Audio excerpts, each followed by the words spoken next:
I'm back for another video of Vintage Comics, Silver Age, Bronze Age, that's what's up. So I'm just going to get right into it. Amazing Spider-Man number 40. This is Spider-Man versus the Green Goblin Part 2. A beautiful comic, a beautiful cover. Spidey saves the day. If I saw this back in the day, I'd have picked it up, no problem. I mean, look at Spider-Man right over Green Goblin. He's defeated. To the end of the Green Goblin, like there's no question mark, it's an exclamation, means this is it, you know. Spider-Man's got his fists going, looks like he's going to give him another round. And the interesting thing about this cover, and the thing I really like apart from the vibrant colors, is the contrast to the preceding comic where you have Green Goblin victorious over a helpless Parker, but here you have Parker, well, Spider-Man, taking down the Green Goblin. So this is a two-part story. But just the contrast in the covers, I mean, there's no question. You want to know what happens next. So, I mean, I'm sold on these covers. It's John Romita's. This is by far my all-time favorite Spider-Man Goblin story. So I'm really glad I got this. So this is Amazing Spider-Man number 40, Silver Age Beauty. Let's keep it rolling. Amazing Spider-Man number 68. These are decent grade comics. I mean, they're all mid-grade, only because if I opt for the really, really high grade, then, I mean, they cost more. But this is the Crisis on Campus issue. This is one of those socially relevant type issues where Spider-Man has to deal with not a super villain, but, you know, the status quo in the city, on campus, you know, all that stuff. But, again, the Romita covers, I mean, you got Spider-Man swinging right there. Kingpin is in this issue, and I know I showed number 69 earlier with Kingpin with Spider-Man on the front doing some kind of chokehold, but again, I mean, I'm trying to get 1 through 100. It's not easy, but, you know, one step at a time. Jack Kirby, Captain America, number 105. I'm a big fan of Kirby, Captain America. I'm trying to get numbers 100 to 110 or maybe a little later, but right now I've got 105. I've got 106 in the mail, and I mean, this is just a stunning yellow cover, even with a lame villain like Batroc, who all he does is bounce around. I mean, it's just the dynamic Cap coming in. The red and the yellow almost seem like an inspiration for the Hulk 181 where you have the first Wolverine, but I mean, this is a beautiful Jack Kirby comic book. There's actually a bunch of splash pages in this comic, and I really want to buy this again, excuse me, in a lower grade and just tear out those splash pages and get them framed. But it's Captain America 106, Silver Age Jack Kirby. Now, after Kirby was Jim Steranko. So here's a Captain America 111. With a Jim Steranko cap on the front, and this is Steranko style. He's got that weird pop art, optical illusion stuff. So you've got like a spy James Bond type feel, and this is strongly present in his Nick Fury Agent of S.H.I.E.L.D. series, which I have to get after this. I'm gonna try to find a trade on eBay or something, but again, just a very simple but striking cover of just Captain America with Hydra agents in the back and the skull, and there's Bucky running in. I don't know if he's trying to save him or something, but still, very nice cover. Captain America 111. Part 2 of the Galactus trilogy, Fantastic Four number 49. Now I showed you number 48. Everybody knows Fantastic Four number 48, the first Silver Surfer. And I just love this cover because you have the Herald of Galactus, you have the Doomsday, that's Galactus, and you've got the Fantastic Four running away before they meet Doomsday. And again, Jack Kirby on Fantastic Four just can't do no wrong. I mean, this guy, they call him the king for a reason. So Fantastic Four number 49.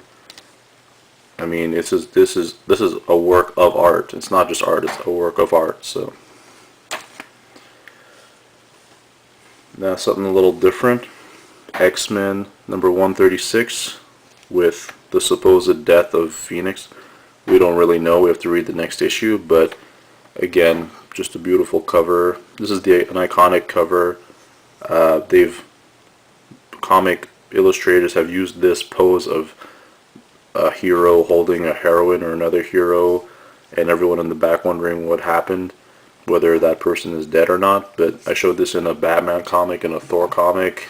The same pose was used by Superman and Supergirl in the Crisis on Infinite Earths when she died. And I mean, this comic might be a dime a dozen, but it's one of those John Byrne comics that I needed in my collection. But all the same, a relevant comic. I mean, my favorite X-Men comics are the Dark Phoenix ones. Better than that TV show they had. What else? Ooh. Jack Kirby Thors. Thor 142 versus the Super Skrull. Very nice looking comic. Here's a nice one. Thor 147. The Wrath of Odin, and a nice Loki, Thor versus Loki cover, or Loki's actually, he's not exactly punching Thor. I mean, Thor just ducked and he punched the wall, but you gotta wonder if he could knock out a wall, what's he gonna do with Thor? But I mean, the colors and the art, it's Jack Kirby. Love Kirby. Here's an Origin of Thor comic, just a very striking Thor, old school pose, just running off to adventure. Decently high grade comic, Thor 154. And yeah, you put them in these milers and they're just beautiful. And then Thor 172. I'm trying to get the Jack Kirby Thors. I mean, obviously if you go back to the Journey into Mystery, they're pricey, but it's doable. What else? If you're a George Perez fan, New Teen Titans #1, New Teen Titans #2, first appearance of Deathstroke. These books were pretty hot back when Identity Crisis just came out, so I just picked them up like a couple months ago. Now that the popularity's kind of toned down, but all the same. I mean, nice old school 80s Perez comics. Got some solo Moon Knight books. This is Marvel Spotlight on Moon Knight. Marvel Spotlight numbers 28, 29. Again, just Marvel goodness. This is like Bronze Age comics with Moon Knight in his first solo adventure. Nice high grade comics here. Love the colors, the yellow, the red. I mean, it's all good. Villain's a little lame though. His name is the Conqueror Lord, but you know what, whatever. It's hokey, but it's escapism. What else? Captain America Annual, number 8. Nice Mike Zeck cover. Captain America versus Wolverine. This is one of those classic stories where both heroes go on a mission and they just assume the other is the bad guy, and then they get into a fight and they realize that it was all one big misunderstanding, and then they team up for a common good. But of all the Captain America annuals that I know of, apart from the first one, obviously just because of its age, this is another one of those sought after books. But I don't really have a lot of Mike Zeck comics, but I mean, I love this because see Wolverine just, his adamantium claws and the adamantium shield, and he just slashes right through, and you can see all the sparks and stuff. Just, you don't have to read this book, you can just stare at it all day. Anyone knows this comic, Daredevil 181, Death of Elektra. I bought this comic just before the Daredevil movie came out, and that was a bad idea because this ran me $30, but you can get a CGC 9.8 of this now on eBay for like $45. So yeah, anyway. Alright guys, well, it's 9 minutes and 15 seconds, so that's it for me. But yeah, it's a nice stack of vintage comics. I've got some more, so I'll have to go in my next video. But thanks for all your support and everything. I appreciate it. Any questions, comments, emails, whatever, it's all good. Alright, peace y'all. Take care. Bye.